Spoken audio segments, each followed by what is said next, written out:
Assalamualaikum warahmatullahi wabarakatuh. Alhamdulillah wassalatu wassalamu ala rasulillah wa ala alihi wa sahbihi wa mawala. Amma ba'du.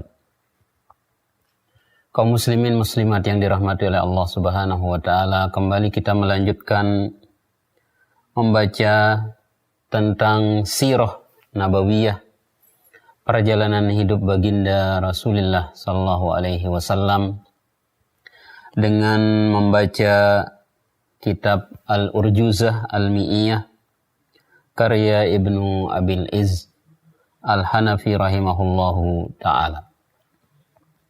Kali ini kita akan membaca beberapa bait yang disebutkan oleh muallif yang berkaitan dengan peristiwa atau kejadian luar biasa yang dialami oleh baginda Rasulullah sallallahu alaihi wasallam, yaitu peristiwa Isra Mi'raj. Muallif mengatakan, wa ba'da khamsina wa amin tali usriya bihi was salawatu furidat khamsan bi khamsina kama qad hufizat. Setelah umur beliau 51 tahun, maka beliau diisrakan dari Makkah ke Baitul Maqdis, dan sholat yang 5 waktu diwajibkan oleh Allah Subhanahu wa ta'ala kepada kaum muslimin, yang atau di mana walaupun jumlah sholat ini 5 kali atau 5 waktu, tapi pahalanya adalah 50, kama qad hufizat, sebagaimana disebutkan dalam hadis-hadis yang sahih.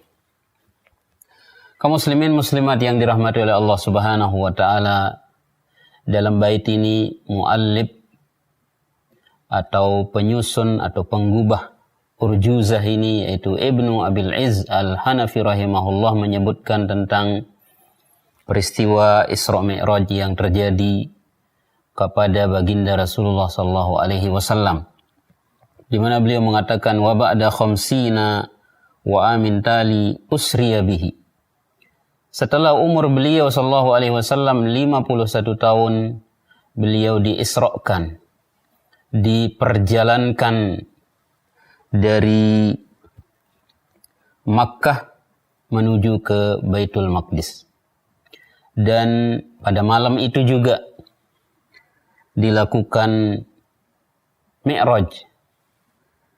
Nabi sallallahu alaihi wasallam pada malam itu juga dimi'rajkan ke atas langit yang ke-7, di mana saat itu salat 5 waktu dipardukan atau diwajibkan oleh Allah Subhanahu wa taala kepada umat Islam.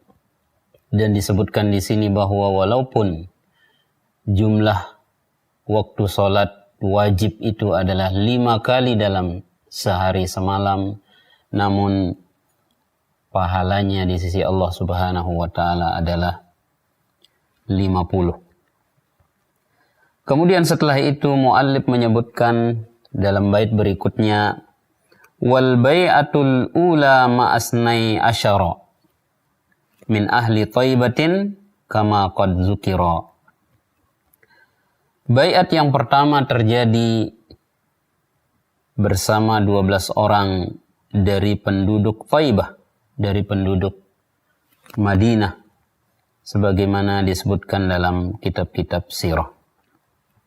Dalam bait ini muallif atau penyusun Al-Urjuzah, yaitu Ibnu Abil Izz Al-Hanafi rahimahullah, menyebutkan tentang peristiwa yang disebut dengan Bai'atul Aqabah Al-Ula, di mana beberapa orang berbaiat kepada Nabi sallallahu alaihi wasallam.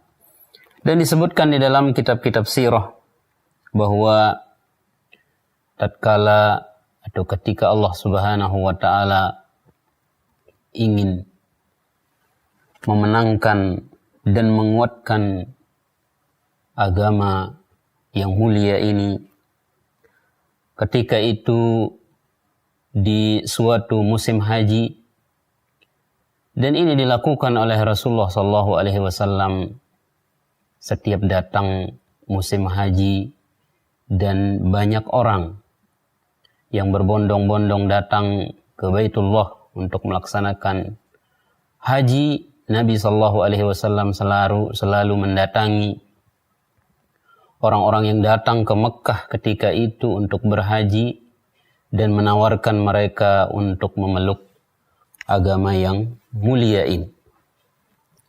Di suatu musim haji, Nabi sallallahu alaihi wasallam ketika berada di Aqabah bertemu dengan beberapa orang dari kalangan Ansar, tepatnya dari suku Khazraj, di mana orang-orang ini diinginkan kebaikan oleh Allah Subhanahu wa taala untuk mereka, dan mereka pun memeluk agama Islam, agama yang dibawa oleh Muhammad sallallahu alaihi wasallam.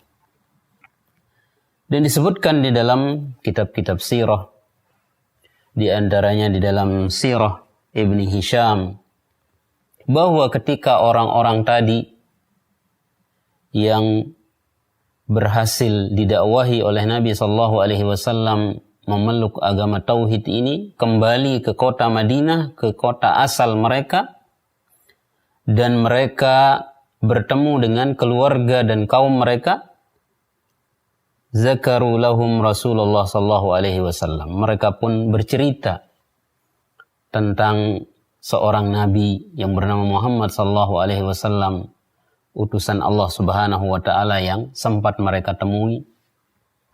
Wada'auhum ilal Islam hatta fasha fihim. Dan mereka pun mendakwahi keluarga-keluarga mereka, kaum-kaum mereka itu untuk memeluk agama Islam, sehingga lambat laun nama Nabi sallallahu alaihi wasallam, agama yang dibawanya, menjadi tersebar luas di tengah-tengah penduduk Madinah ketika itu. Falam tabqa darun min duril ansar illa wa fiha zikrun min Rasulillah sallallahu alaihi wasallam. Maka tidak ada satu rumah pun dari rumah-rumah orang Ansar penduduk Madinah, melainkan ada cerita yang sampai tentang Rasulullah sallallahu alaihi wasallam di rumah itu. Hatta in kana al-'am al-muqbil, hingga di tahun berikutnya. Wafal mausima minal ansari ithna asyara rajulan falaqauhu bil Aqabah. Bertepatan pada musim haji di tahun berikutnya, ada 12 orang dari kalangan Ansar yang menemui baginda Rasulullah sallallahu alaihi wasallam di Aqabah. Fabaya'u Rasulullah sallallahu alaihi wasallam ala bai'atin nisa. Maka 12 orang ini berbaiat kepada Rasulullah sallallahu alaihi wasallam, mengucapkan janji setia kepada Rasulullah sallallahu alaihi wasallam. Mereka membaiat, di mana isi baiatnya adalah seperti isi baiat yang dilakukan oleh kaum wanita kepada Rasulullah sallallahu alaihi wasallam yang disebutkan dalam surat Al-Mumtahanah ayat 12. Di mana isi baiat yang disebut dengan Bai'atul Aqabah al-Ula ini diceritakan oleh sahabat yang mulia Ubadah bin Samit radhiyallahu taala anhu annahu qala, bahwa Ubadah bin Samit mengatakan, sebagaimana dalam As-Sahihain diriwayatkan oleh Imam Bukhari dan Muslim, Ubadah bin Samit menceritakan isi baiat tadi. Inni minan nuqaba'il ladzina baya'u Rasulullah sallallahu alaihi wasallam. Sungguhnya aku, kata Ubadah bin Samit, termasuk tokoh atau pemuka yang sempat berbaiat kepada Rasulullah sallallahu alaihi wasallam di baiat Aqabah ini. Wa qala, dan Ubadah bin Samit mengatakan, baya'nahu ala an la nusyrika billahi syai'a.